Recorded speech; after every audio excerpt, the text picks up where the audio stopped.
Ang lalaking ito ay nagtataglay ng makapangyarihang dugo ng demonyo. Subalit pilit niya itong nilalabanan at mas piniling mamuhay ng normal at makisama sa mga tao, dahil mas ipinagmamalasakit niya ang sangkatauhan kaysa sa sarili niyang angkan.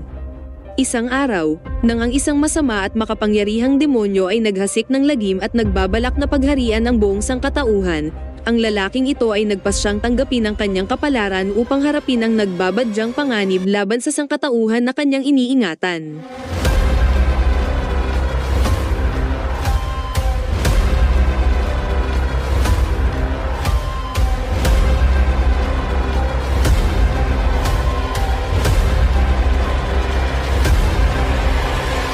Ngayon ay ikukwento ko sa inyo ang 2021 Chinese action fantasy film na pinamagatang The Yin Yang Master.